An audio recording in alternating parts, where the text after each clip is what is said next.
क्या तुम जानते हो, लक्ष्मी को बुलाने का सबसे बड़ा मंत्र मंदिर में नहीं मिलता, तुम्हारे कर्म में छुपा होता है। आज हम कर्मयोग के उस रहस्य में प्रवेश कर रहे हैं जिसे समझकर मनुष्य अपनी किस्मत खुद लिख सकता है और अपनी मेहनत से लक्ष्मी को अपने घर बुला सकता है। कर्मयोग कहता है, कर्म करते जाओ, फल की चिंता छोड़ दो, क्योंकि फल तो उसी के कदमों में रखा जाता है जो दिल से निष्ठा से अपना काम करता है। कर्म सिर्फ काम नहीं है, कर्म एक ऊर्जा है, कर्म एक साधना है, कर्म एक तपस्या है। जो व्यक्ति हर सुबह अपने काम को पूजा समझकर शुरू करता है, उसका जीवन साधारण नहीं रहता, वह धीरे धीरे एक महानता की ओर बढ़ता है।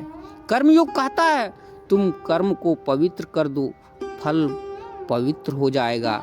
रामायण में हनुमान जी का जीवन कर्मयोग का सर्वोच्च उदाहरण है। उन्होंने कभी फल नहीं मांगा, उन्होंने कभी श्रेय नहीं मांगा, उन्होंने केवल सेवा और कर्म किया और इस काम की पवित्रता ने उन्हें अमर कर दिया। रामायण में लक्ष्मण, भरत, निषाद राज, हर पात्र एक संदेश देता है कि कर्म श्रेष्ठ हो तो जीवन धन्य हो जाता है। आज इंसान लक्ष्य के पीछे भाग रहा है, लेकिन कर्मयोग कहता है, लक्ष्य नहीं, तुम्हारा कर्म तुम्हें लक्ष्य तक ले जाएगा। जिस दिन तुम्हें अपने कर्म पर प्रेम हो गया, उस दिन लक्ष्मी स्वयं तुम्हारी ओर चले आएगी। कर्मयोग में दो चीज़ें सबसे महत्वपूर्ण हैं, नियत और निष्ठा। ये याद रखना भैया, नियत और निष्ठा कर्मयोग में बहुत महत्वपूर्ण है। जिसकी नियत साफ है और निष्ठा मजबूत, उसकी प्रगति को कोई रोक नहीं सकता। लक्ष्मी वहीं टिकती हैं जहाँ मन साफ हो, जहाँ मेहनत सच्ची हो। हर काम में परमात्मा की झलक देखो, चाहे वह छोटा हो या बड़ा।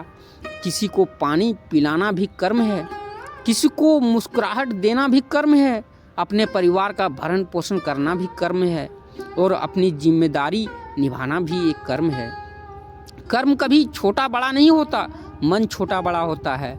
लक्ष्मी स्थिर ऊर्जा है, वे वहीं टिकती हैं जहां अनुशासन हो, समर्पण हो, सकारात्मकता हो, आलस्य न हो। जो व्यक्ति अपनी मेहनत में स्थिर नहीं, उसके जीवन में धन भी स्थिर नहीं रहता। कर्म का प्रभाव तुरंत नहीं दिखता, लेकिन धीरे धीरे जीवन में चमत्कार लाता है। आज जो बोओगे वही कल काटोगे। अच्छा बोओगे तो अच्छा मिलेगा, मेहनत बोओगे तो समृद्धि मिलेगा। जो असफलता से डर गया वह कर्मयोगी नहीं हो सकता। हनुमान जी जब लंका गए, रास्ता कैसा था, खतरे में से भरा, फिर भी उन्होंने कदम नहीं रोका। कर्मयोग कहता है, रुकना मत, थकना मत, डरना मत। धैर्य के बिना कर्मयोग अधूरा है। लक्ष्मी समय देखकर आती हैं, समय देखकर रुकती हैं, समय देखकर देती हैं। आज तुम मेहनत करो, कल उसका फल मिलेगा। वक्त कभी खाली नहीं जाता। मेरा कर्म मेरा भाग्य है, मैं कर्म करूँगा, फल अपने आप आएगा। मेरा मन पवित्र है, मेरा काम पवित्र है, मैं कर्मयोगी हूँ और मेरी मेहनत मुझे उठाएगी। अब हम गहराई में उतरेंगे। कर्मयोग को जीवन में लागू किससे करें और कौन से कर्म समृद्धि के द्वार खोलते हैं। नियमितता, ये शब्द छोटा है, लेकिन लक्ष्मी का पहला नियम यही है।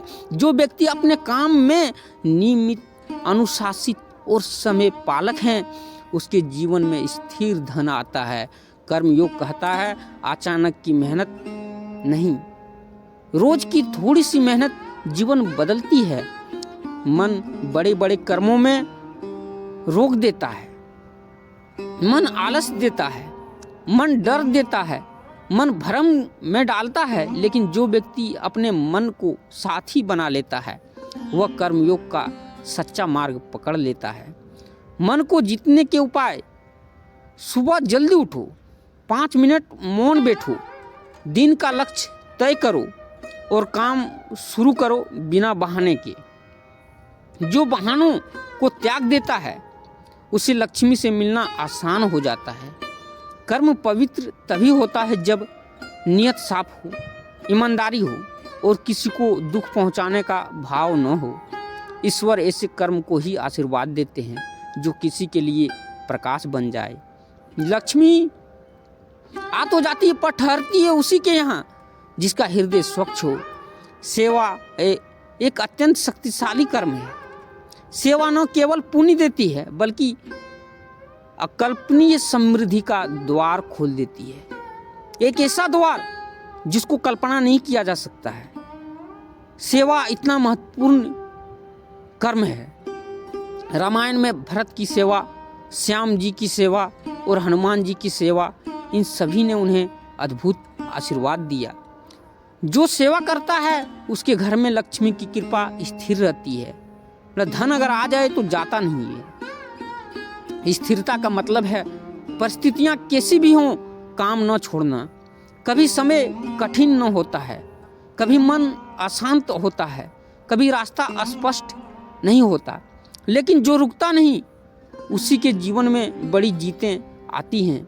हनुमान जी ने यदि समुद्र देखकर रुक गए होते तो आज कोई रामायण नहीं होता। अब हम 7 ऐसे कर्म सीखते हैं जो लक्ष्मी को आकर्षित करते हों। जो माता लक्ष्मी आपके घर में आएगी और सदा सदा के लिए रहेगी, आपको सदा धनवान रखेगी। यह ऐसा 7 कर्म सीखेंगे। यह कर्म है सच्ची मेहनत का कर्म, ईमानदारी का कर्म, धैर्य का कर्म, सेवा का कर्म, कृतज्ञता का कर्म, अनुशासन का कर्म, विनम्रता का कर्म। जहाँ ये 7 कर्म हो वहाँ संपत्ति की वर्षा रुकती नहीं। कर्मयोग केवल सही कर्म सिखाता ही नहीं, गलत कर्मों से भी चेतावनी देता है। ये 4 कर्म लक्ष्मी को घर में टिकने नहीं देते। आलस, अहंकार, धोखा, निंदा। मनुष्य का कर्म जितना गंदा होता है समृद्धि उतनी दूर भागेगी। कर्मयोगी ऐसे जीता है। सुबह शांति से शुरू करता है, अपना काम सम्मान से करता है, किसी को दुख दिए बिना आगे बढ़ता है, अपने कर्म से खुद को सिद्ध करता है, रात को कृतज्ञता के साथ सोता है। ऐसा जीवन लक्ष्मी का निवास बन जाता है। बहुतों के जीवन में धन आता है लेकिन टिकता नहीं। क्यों? क्योंकि कर्म स्थिर नहीं। कभी मेहनत, कभी आलस, कभी ईमानदारी नहीं, कभी छल। लक्ष्मी चलायमान है लक्ष्मी माता। वह वहीं रहती है जहाँ कर्म एक जैसा पवित्र और स्थिर हो। कर्म ही पूजा है, कर्म ही भक्ति है, कर्म ही ध्यान है, कर्म ही भाग्य है। जो इस सत्य को समझ लेता है उसका जीवन बदल जाता है, उसका घर समृद्धि से भर जाता है, उसका मन पवित्र हो जाता है। आज हम कर्मयोग की यात्रा पूरी कर चुके हैं। सीख यही है, कर्म करो, सच्चे दिल से करो, नियमितता से करो और पवित्रता से करो। बाकी सब लक्ष्मी, सफलता, सम्मान वे तो तुम्हारी कर्म रेखा पर स्वतः लिख दिए जाते हैं। माँ लक्ष्मी द्वारा आपके तकदीर पर स्वतः लिख दिया जाता है। अगर आप ये सब गुणों के साथ अपने कर्म करते हैं तो हर दिन अपने कर्म को एक पूजा बना दो और देखो तुम्हारी जिंदगी कैसे रोशन हो जाती है। जय माता लक्ष्मी। हरे कृष्णा, सीताराम, राधे श्याम। और अगर इस प्रकार के वीडियो आप लोग हमेशा देखने चाहते हैं तो मेरे चैनल को सब्सक्राइब कर लीजिए और बेल आइकन को दबा दीजिए। जैसे ही मैं वीडियो डालूं सबसे पहले आप तक पहुंचे। और वीडियो पसंद आया हो तो प्लीज़ लाइक कर दीजिए और प्यारा सा एक कमेंट कर दीजिए। जय माता लक्ष्मी। आपका घर हमेशा सुखी और समृद्धि से भरा रहेगा। धन्यवाद।